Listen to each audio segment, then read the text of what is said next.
فأنا ناصح لإخواني بالصدع بالحق تبيض وجوههم. السكوت في مسألة الحزبية يضرها، فاصدع بما تؤمر وأعرض عن المشركين. سلامي على دماج ورجالها والشيخ يحيى ودار العلم يا سعد بانيها. Bismillahirrahmanirrahim. Alhamdulillahi rabbil alamin. Asyhadu an la ilaha illallah wahdahu la syarikalah wa asyhadu anna Muhammadan abduhu wa rasuluh. Allahumma sholli ala Muhammadin abdika wa rasulik wa ala alihi wa ashabihi ajma'in, amma ba'd. Yang terakhir kali kita dapatkan adalah sampai pada tafsir wa man tatawwa'a khairan fahuwa khairul lah. Wa man tatawwa'a khairan fa innallaha syakirun alim. Masuk kepada akhir dari kalimat ini, fa innallaha syakirun alim. Maka sesungguhnya Allah Maha bersyukur lagi Maha mengetahui. Disebutkan oleh Al-Imam Sa'di rahimahullah, Asy-Syakir dan Asy-Syakur, dua-duanya termasuk dari nama Allah Ta'ala, yang mana maknanya adalah Dia menerima dari para hambanya amalan yang sedikit, namun membalasi untuk mereka dengan pahala yang agung. Baik, dan ini bagian dari syukur, bukan hanya kecil dibalas kecil, tapi bahkan kecil dibalas dengan yang besar, sedikit dibalas dengan yang banyak, yang sederhana dibalas dengan yang balasan yang sangat hebat, dan seterusnya. Yang mana apabila hamba Allah itu melaksanakan perintah-perintahnya, mengerjakan ketaatan kepadanya, Dia akan membantunya di dalam menjalankan ibadahnya itu. Ini bagian dari makna Asy-Syakir dan Asy-Syakur, bukan hanya memberikan pahala, namun juga membantu pelaksanaan ibadahnya itu. Dan juga Allah akan menyanjung dia dan memujinya, serta memberikan balasan ke dalam hatinya berupa cahaya keimanan dan kelapangan.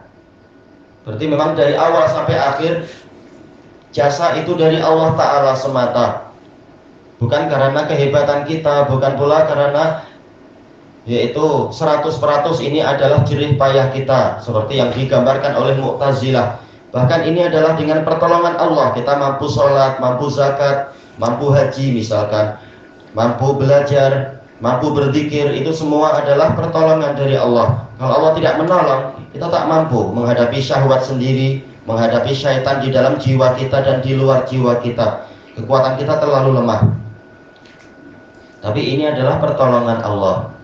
Dan juga termasuk dari makna syukur adalah memberikan kepada hambanya tadi di dalam badannya kekuatan dan kecergasan, nasyat, yaitu rajin, jiwanya, badannya jadi rajin, kuat di seluruh keadaannya sebagai tambahan, yaitu, dan di seluruh keadaannya diberi tambahan keberkahan, juga pertumbuhan, diberi tambahan dan pertambahan dan pertumbuhan.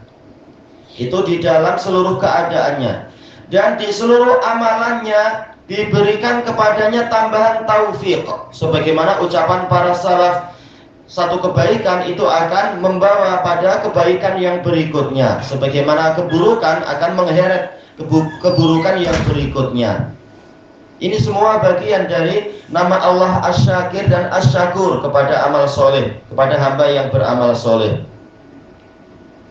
Dan setelah itu semua, Allah akan memberikan kepada hamba tadi pahala yang diakhirkan. Yang tadi baru pahala di dunia, masih disiapkan pula untuknya, yaitu Allah menjadikan hamba ini akan sampai kepada pahala yang diakhirkan di sisi Allah tadi, dalam keadaan sempurna dan banyak, tidak dikurangi sedikit pun oleh pahala-pahala dunia tadi.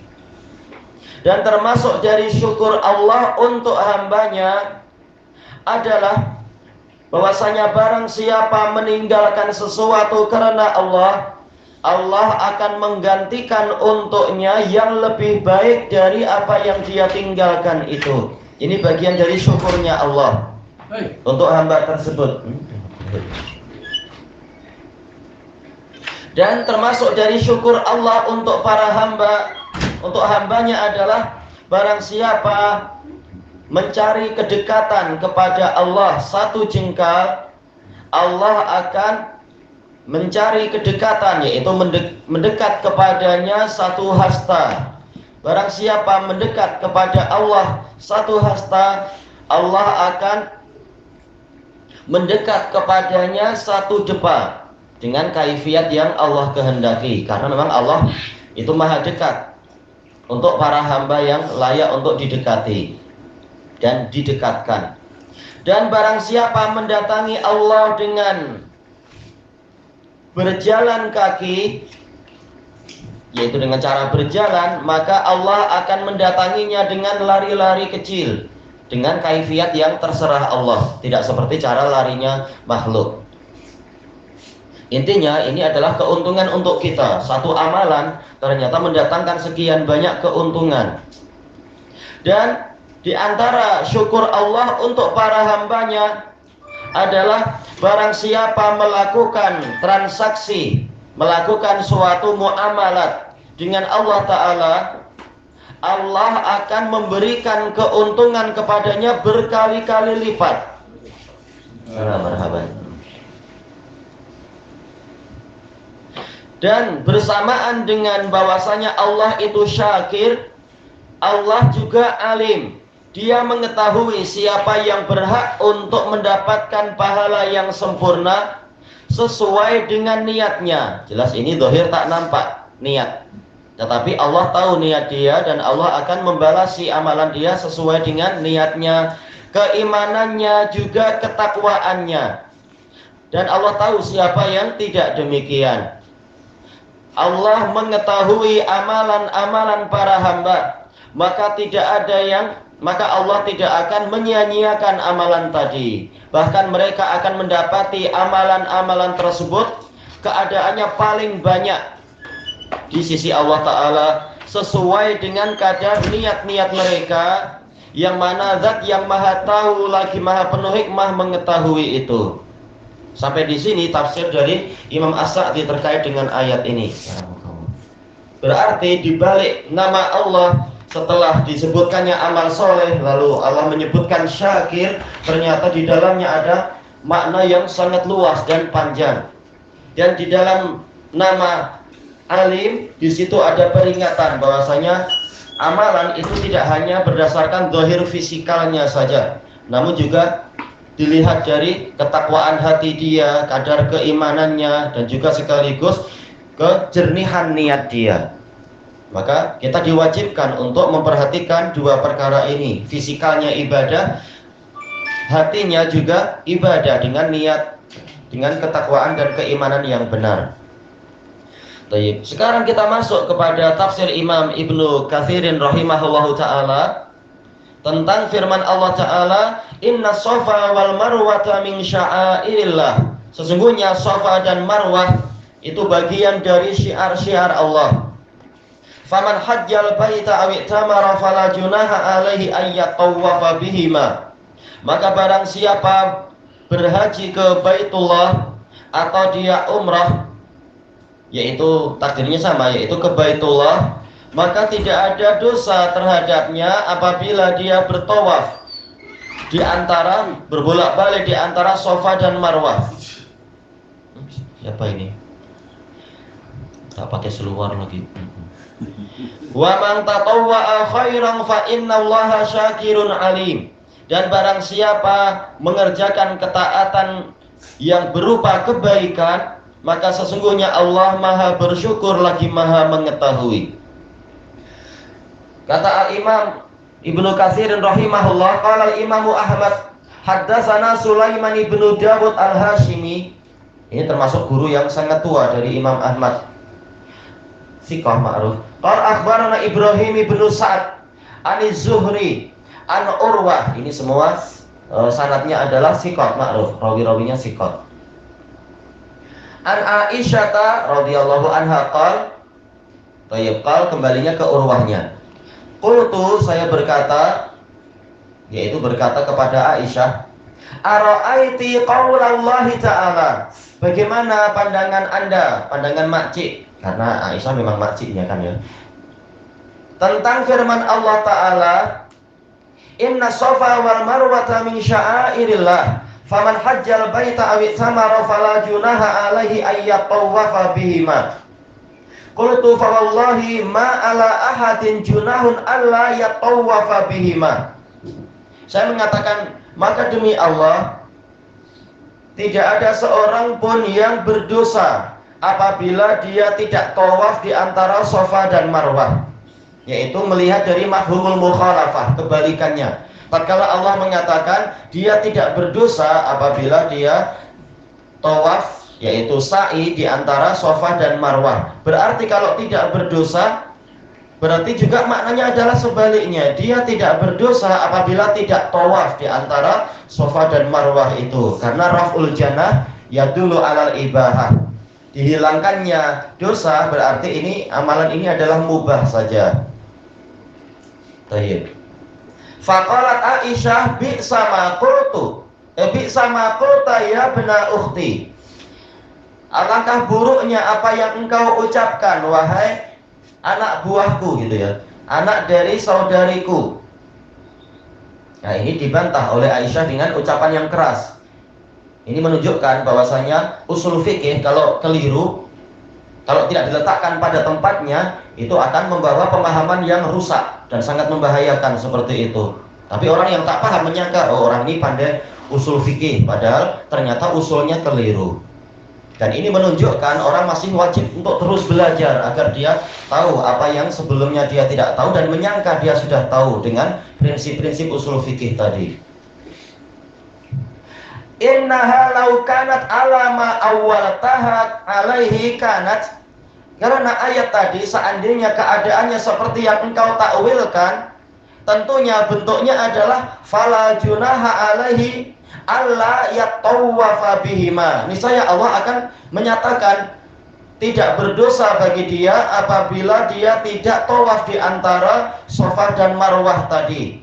Yaitu terang-terangan Allah mendatangkan nafi pada tawaf. Dia tidak berdosa. Tatkala Allah memang ingin, misalkan ingin untuk meniadakan kewajiban itu, niscaya Allah akan mengatakan tidak berdosa apabila dia tidak melakukan tawaf. Baik. Kenapa? Karena kalau tujuan ayatnya memang menjelaskan itu sekedar mubah, niscaya akan dikatakan tidak berdosa apabila tidak mengerjakan itu. Tapi kenapa di sini justru polanya adalah sebaliknya? Dia tidak berdosa apabila tawaf di situ. Berarti sebenarnya yang Allah inginkan bukan sedang membahas hukum pembolehan atau hukum asal dari ibadah yang ini, tetapi tujuannya adalah yang lain yang akan diceritakan oleh Aisyah. Makanya di sini menunjukkan pentingnya bagi kita mengetahui sebab turunnya ayat ini. Dengan sebab turunnya ayat itulah kita mengetahui Allah Ta'ala ketika mengatakan tidak berdosa bukan sedang membicarakan hukum sebenar dari sa'i, tetapi sedang menghilangkan rasa takut dosa yang ada di hati para sahabat disebabkan oleh adanya berhala di situ.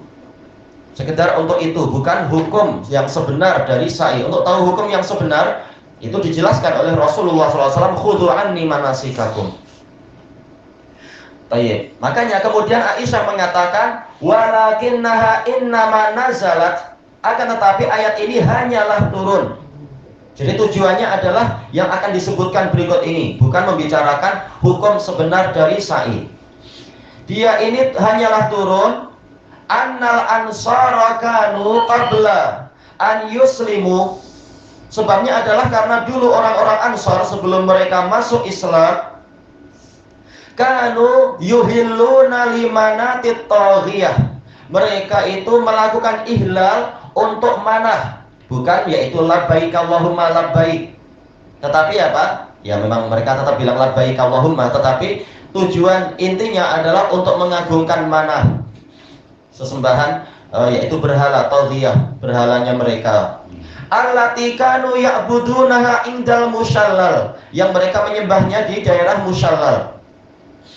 Wa kana man ahallalaha yataharraju ayyatawafa bisofa wal marwah. Maka orang yang dulunya melakukan ihlal untuk berhala itu, sekarang setelah dia masuk Islam, dia merasa berdosa apabila tawaf di daerah situ. Takut masih menyerupai yang dulu.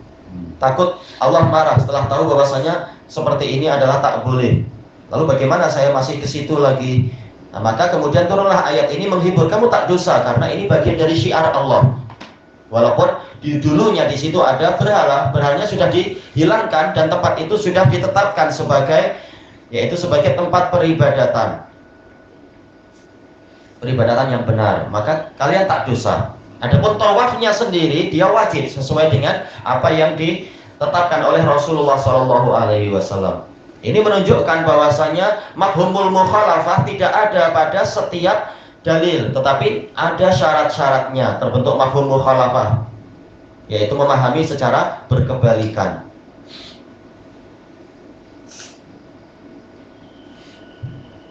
Kemudian disebutkan di sini fa sa'alu an dzalika Rasulullah sallallahu alaihi wasallam. Lalu tatkala mereka merasa berdosa seperti itu, mereka menanyakan tentang itu kepada Rasulullah sallallahu alaihi wasallam. Ini menunjukkan pentingnya bertanya kepada yang lebih ilmu, walaupun mereka jelas sudah masuk Islam, mereka jadi sahabat beberapa tahun, mereka punya ilmu tentunya.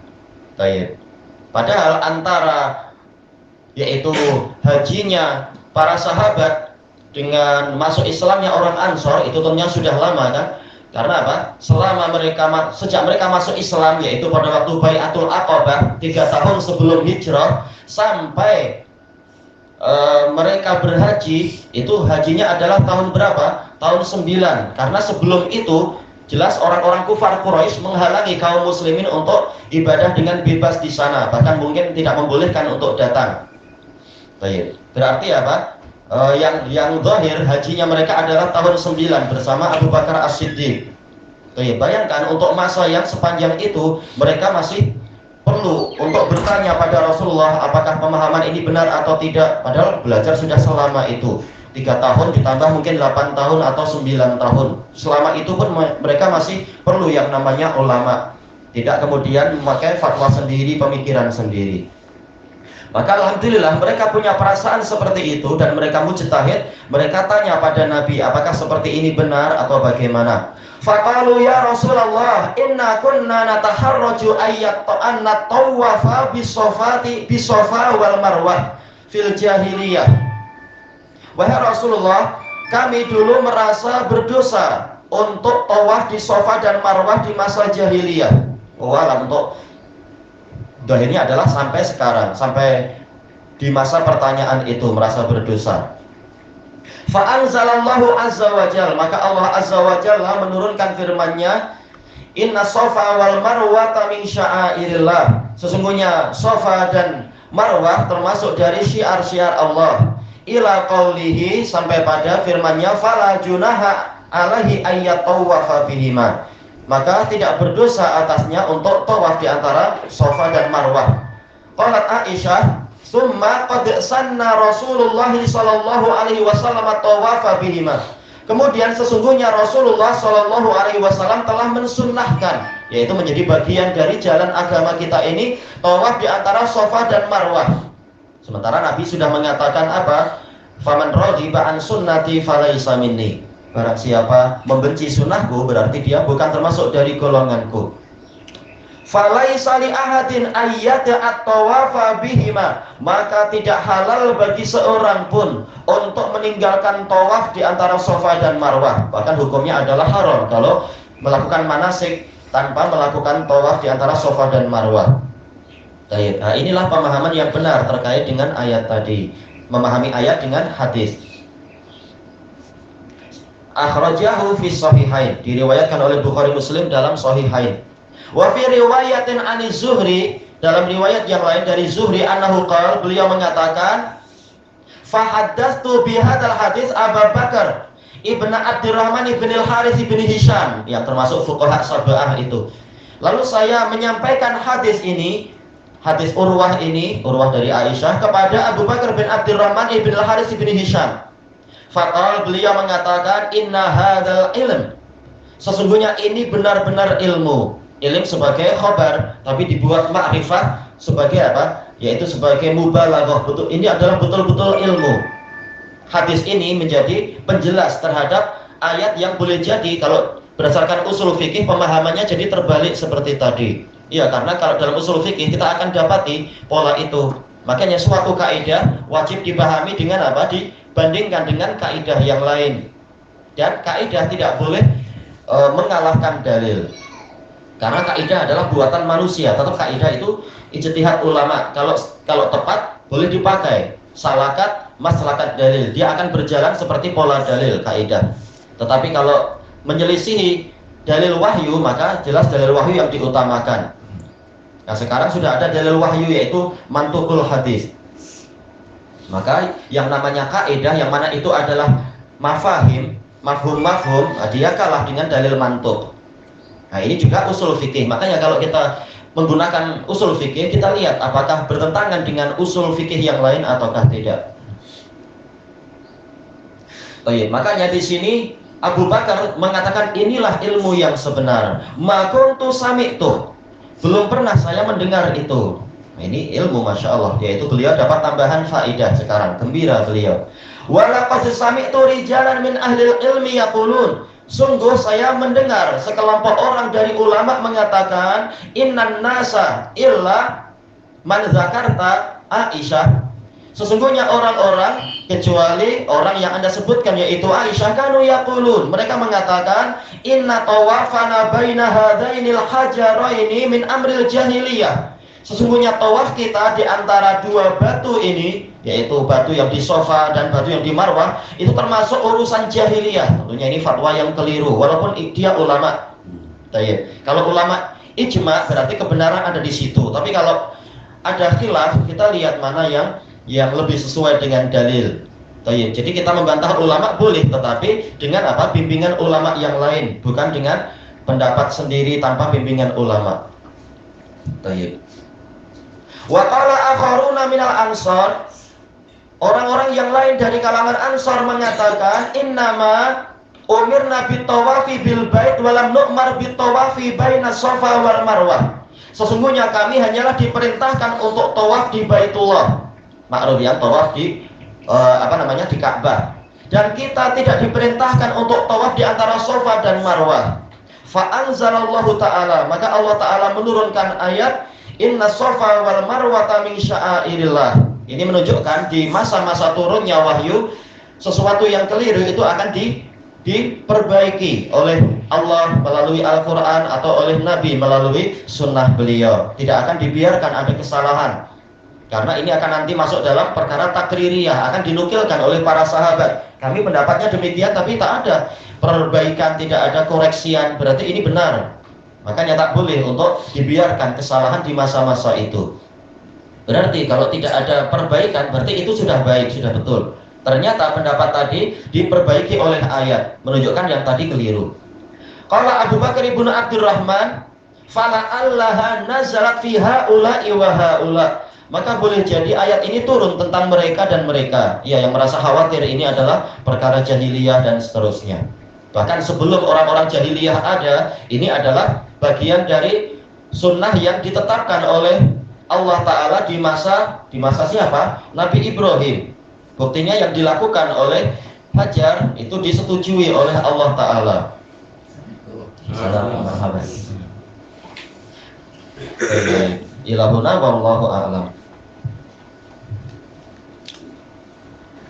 Dan ini dibahas di dalam kitab usul fikih. Contoh ayat yang ini 158 itu tentang perkara-perkara mendetail yang seperti ini, contoh-contohnya. Kita nak ambil pendapat ulama lain tentang yang ini, kita pun buat research juga. Ya, jelas kita bukan seperti yang Allah Ta'ala firmankan tentang orang-orang ahli kitab yang mereka sekedar mengikuti para ahbar dan para ruhban mereka. Tapi kita memang perlu mengetahui kenapa saya memilih pendapat yang ini, dalil saya apa, hujah saya apa, kenapa saya memilih pendapat yang itu, dan seterusnya. Kita perlu belajar untuk perkara yang seperti ini, untuk kemudian memilih, tak boleh ikut sesukanya.